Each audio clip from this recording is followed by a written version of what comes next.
Hi, I'm Annie. Today I want to talk about observer freakouts. This is the thing that makes me throw shit against the wall. So I've mentioned this before that I follow the objective personality typing system. I'll put a link in the description where you can learn more about that. One of the first things that you can do to start to narrow down someone's type within that typing system is decide if they're an observer or a decider. So observers are IJs and EPs, and deciders are IPs and EJs. I feel like it's really obvious that I'm an observer, but I do really seem like an IP, and a lot of people pick up on that. And I think it's because my FI is so dominant. There are a lot of reasons that I just kind of seem like an IP. I think I have that feel to me, but some people, if they just take a first look at me, they notice that I might be ranting about other people, and so they assume that I am a decider because of that. So observers have issues with control and chaos, and deciders have issues with self and tribe. And because people hear me ranting about people, they assume that I'm a decider. But people only bother me to the extent that they are causing chaos in my life and causing chaos in the physical world. So it's not personal. It's not like Jenny or Bob are really pissing me off and I'm holding a grudge against Jenny. It's more like people are objects that are causing trouble and chaos in the world. When I leave my house and go out into the chaos, which is something I avoid as much as possible, as I'm driving through traffic, it's almost like I'm in a video game. And it's not people or individuals that are everywhere. There are avatars representing potential chaos that I'm navigating through. It's like being in a video game. If you ask me, who's the enemy? I might say people that don't use turn signals, people that don't leash their dogs, people that put their grocery shopping cart sideways across the aisle at the grocery store so you can't go down the aisle. So it kind of seems like I hate people and I'm ranting on people. But it's really the chaos. It's the chaos in the physical world. Bureaucracies are another thing that really piss me off. When you're trying so hard to jump through the hoops of a bureaucracy and fill out the forms correctly, if they make a mistake on their end, there's no major consequence. If you make a mistake, then you get a fine or maybe something even worse, a major hassle and miscommunication. And that mistake that they made on their end can infect your whole life and turn it upside down. See, these are issues with control and chaos. And I'm thinking about just January so far. It's the 7th. Just the sheer volume of control and chaos issues I've had this year and even yesterday. Oh my God, yesterday was a nightmare. I feel like I'm showing up for the day to accomplish my to-do list and I'm ready to do the work and I'm doing my part and I want for there to just be a flow, one activity to another. But there are just these major walls at every turn. I'm gonna do something so simple like update my to-do list. And then it takes 12 minutes for Google Chrome to load. It's just these walls at every turn. So yesterday there was just one thing after another. I was dealing with so many technical issues and I was actually doing a good job. I was trying to stay calm. So things would come up and I would just say to myself, okay, this isn't working. What can we do to solve it? Solving the problems calmly, one by one. And it wasn't easy. You try some things and it doesn't work. And then you just say to yourself, well, that didn't work, and you try again. And I was trying so hard, but the number of problems just kind of built up throughout the day. And then it was the evening, and I had forgotten to write in my journal because I had this weird night where I was at the airport at 1 a.m., and so my routine was a little off. I wanted to write in my journal just during the quiet time when I was waiting for dinner to be ready. And then there was all this glitchy stuff with my iPad. The journal app that I used was just glitching up, and then the Bluetooth for the iPencil kept disconnecting. And I was getting upset and it was really escalating and the dogs were getting nervous because my energy just changes and I'll just say motherfucker and, get really pissed off at the iPad. And the dogs know what that means and, they get a little scared. I don't hurt the dogs or throw things at the dogs, but it's just my energy changes. I can't control it very well and the mood in the room is not good.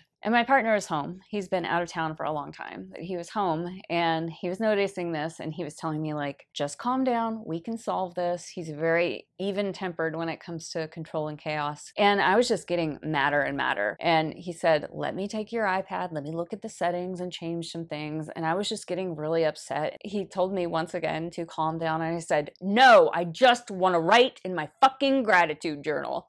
And we both just started laughing because it was so hilarious. Like, I am turning into this crazy, like, fire-breathing dragon basket case because I want to write in my gratitude journal.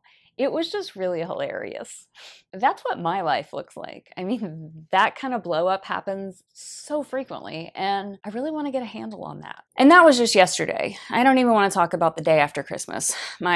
Well, maybe I should. I'll tell you a story about the day after Christmas. So Boxing Day, my washing machine broke. I use a little apartment washing machine because I don't have hookups for a grown-up washer and dryer. So a little apartment machine that I use to wash all of my sheets for my massage therapy business. So it's a lot of laundry. Anyway, this thing broke, and I need this thing for my week. I had a busy work week coming up ahead. I needed my laundry to be clean. I hate going to the laundromat. To me, that's like admitting defeat because I swore I would never go back there again. I've spent so much time at the laundromat, and there's always some bullshit, like the machine ripping your clothes, or, you know, people wash oily rags in the machine, and then, you know, maybe motor oil gets all over your massage sheets. You know, there's always some kind of bullshit at the laundromat. So I swore I would never go there again. Anyway, the washing machine was broken and I was losing it. I was trying to fix it. My partner was out of town and I was texting him, you know, here's the issue. What do I do? And he said, you push this button and it'll do this. And, you know, it doesn't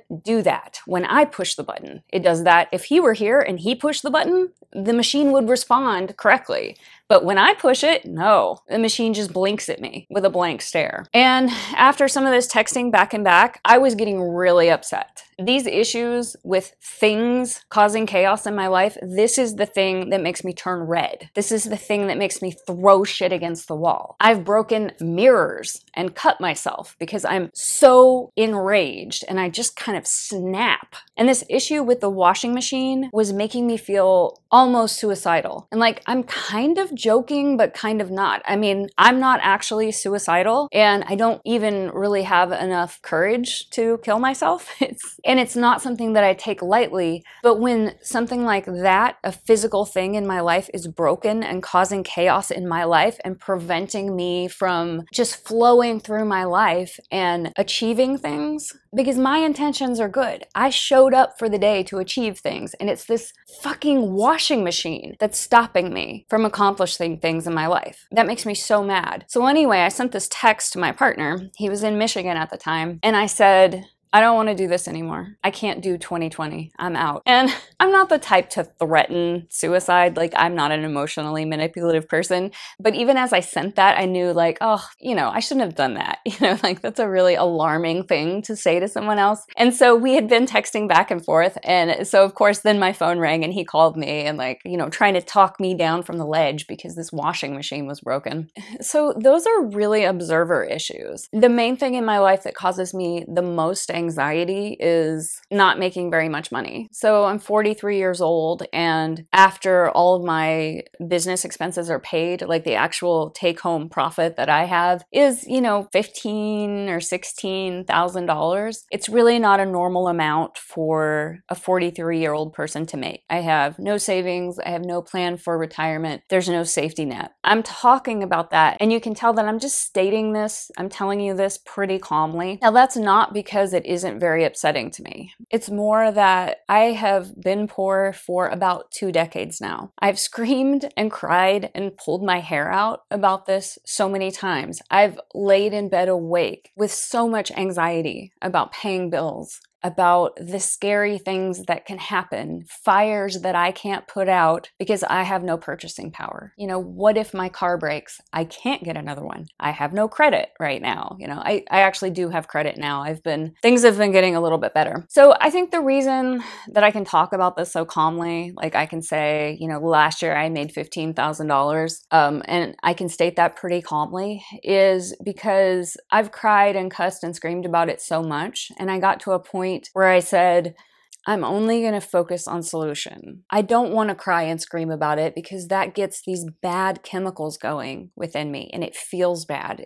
I feel the cortisol. I feel upset. And it's the same with the other observer rages when iMovie won't load. and I start throwing shit around the room. You know, I throw my water glass against the wall. It doesn't really relieve me to do that. I feel this rage inside of me that needs to move, but throwing the cup against the wall doesn't really make me feel better. I kind of get these yucky stress chemicals within me. And it's really weird because when I'm having these rages, I'm also stepping outside of myself and I can see that I'm doing it. So there's part of me, maybe a more grown up, aware observer part that's observing this crazy rant over here. I know that this is the moment to stop, to pause and take some deep breaths and not do that. But this ranting part of me over here is so strong. The rage has to move. It has to go somewhere. It has to take action in some way in the physical world. It just needs to.